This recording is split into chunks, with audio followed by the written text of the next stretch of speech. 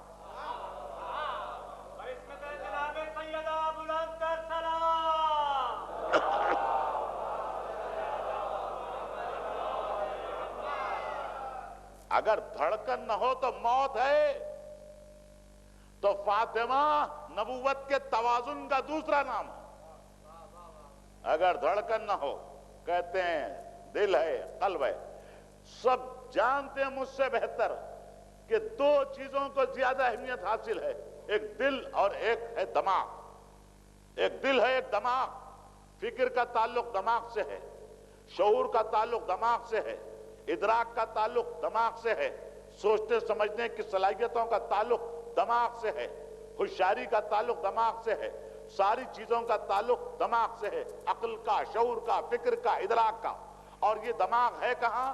سر میں. حضور نے فرمایا علی کو مجھ سے وہی نسبت ہے جو جسم کو سر سے ہوتی ہے. تو ماننا پڑے گا کہ عقل محمد کا نام علی ہے، فکر محمد علی ہے، شعور محمد علی ہے، ادراک محمد علی ہے، سوچنے اور سمجھنے کا انداز کا نام علی مرتضی ہے. صلوات ہے محمد علیہ محمد.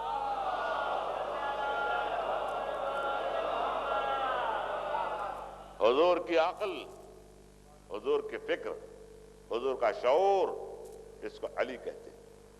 پہچانے زمانہ یہ نہیں ہے کہ صرف عقیدت ہے اس لیے کچھ کہہ رہے، حقیقت ہے، اس بنا پر زبان کھلنا پڑتا ہے. عقیدت اور ہے، حقیقت اور ہے. اور ہمارے پاس جو عقیدت ہے اس کی بنیاد حقیقت پر ہے، خوابوں پر نہیں ہے، خیالوں میں نہیں ہے، بس کسی نے کہہ دیا ہو گیا، نہیں، یہ بات نہیں ہے. تو عرض یہ کر رہا تھا کہ ایک ہے دل اور ایک ہے دماغ، اور دونوں سامنے، دل کا تعلق، دماغ کا تعلق. اب یہ قرآن کے ربط کو جہاں سے ہم یہاں تک پہنچے، یؤمنون بالغیب، تو یہ قرآن آیا کہاں؟ قلب رسول پر. قلب کہاں ہے؟ جسم میں ہے. قلب جسم میں ہے. تو اب جسم رسول ہے قرآن. لا الہ الا اللہ قرآن کی آیت ہے، محمد رسول اللہ قرآن کی آیت ہے، انما یرید اللہ قرآن کی آیت ہے، انما ولیکم اللہ قرآن کی آیت ہے. اس طرح سے 6666 آیتیں جسم رسول پر. عرض کر چکا اللہ نے لکھا قلم نور سے قلب محمد پر. سارا جسم قرآن ہے، سارا جسم قرآن ہے. اب قرآن کی تعریف یہ پہاڑ کی تعریف، یہ پہاڑ تو پہاڑ کے ٹکڑے ہو جائیں. ایک نہیں 100 قرآن رکھ کے بتائیے. پہاڑ نہیں، پتھر حرکت نہیں کرے گا. تو معلوم یہ ہوتا ہے کہ یہ وہ قرآن نہیں ہے، یہ الگ ہے. الگ کے مطلب کو بالکل الگ نہ سمجھیں. قرآن جو قلب پر نازل ہوا، زبان رسالت سے جاری ہوا، ہم نے سنا، سن کر لکھا، لکھتے چلے آئے. تو یہ نقل ہے اس قرآن کی جو قلب رسول پر نازل ہوا. وہ اصل ہے، یہ نقل ہے. لکھا ہم نے، چھاپا ہم نے. ایک کاغذ تھا جس کی اہمیت نہیں تھی، لیکن آیت لکھ دی، محترم ہو گیا. لکھا ہم نے، چھاپا ہم نے، قلم ہمارا،